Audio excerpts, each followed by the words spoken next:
podcast. Écho.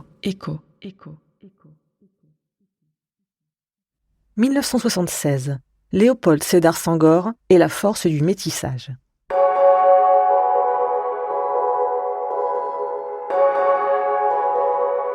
Léopold Sédar Senghor est un poète, écrivain et homme politique franco-sénégalais, né à Joal en 1906. Membre de l'Assemblée consultative du Conseil de l'Europe, il est plusieurs fois délégué de la France à la conférence de l'UNESCO et à l'Assemblée générale de l'ONU.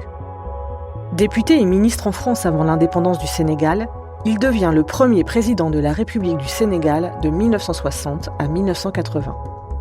Avec Aimé Césaire, il a développé le concept de négritude. Fervent défenseur de la francophonie, il est aussi le premier Africain à siéger à l'Académie française en 1983. Cette archive de 1976 est extraite de l'émission 60 minutes pour convaincre.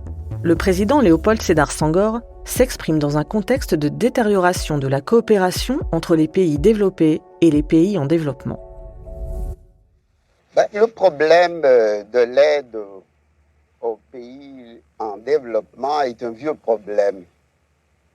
Nous l'avons connu avant les indépendances. Je me rappelle que dans les années 1950, j'avais interpellé le ministre de la France d'Outre-mer et dans mon intervention, j'ai essayé de prouver que ce n'est pas la France qui aidait les territoires d'Outre-mer, que ce sont les territoires d'Outre-mer qui aidaient la France.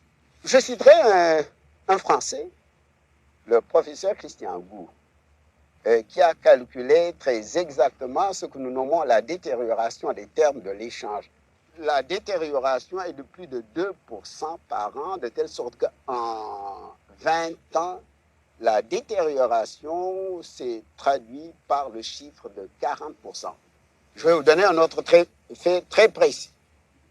À l'occasion de la crise du pétrole, en 2 ans, les marchandises exportées par le Sénégal ont vu leur prix augmenter de 57%, mais les prix des marchandises importées au Sénégal à partir des pays développés a été de 196%. En réalité, comme j'ai souvent l'occasion de le dire, le problème n'est pas un problème économique, c'est un problème culturel.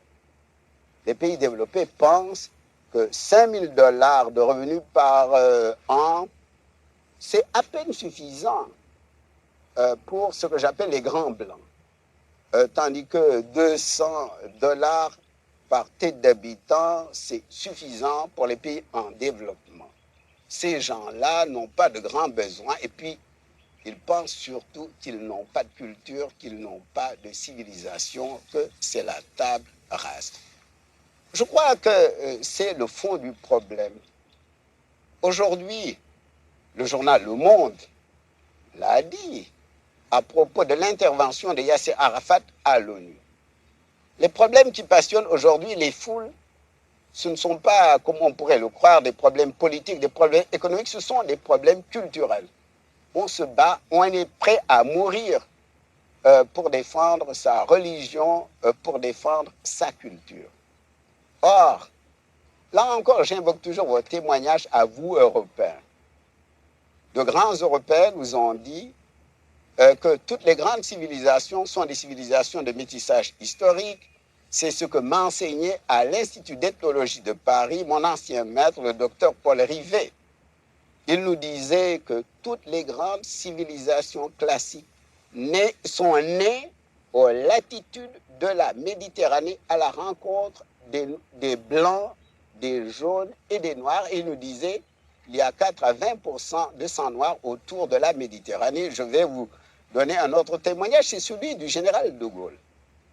Quand, au lendemain de la libération, il a accordé le droit de vote aux Arabes et aux Noirs, un gouverneur des colonies lui a dit « Mon général, est-ce que vous ne croyez pas que le sang français va être envahi par le sang arabe et noir ?» Et le général de Gaulle lui a dit « Mon cher gouverneur, vous êtes un bourgeois, l'avenir est au métissage. » Écho est un podcast produit par l'INA.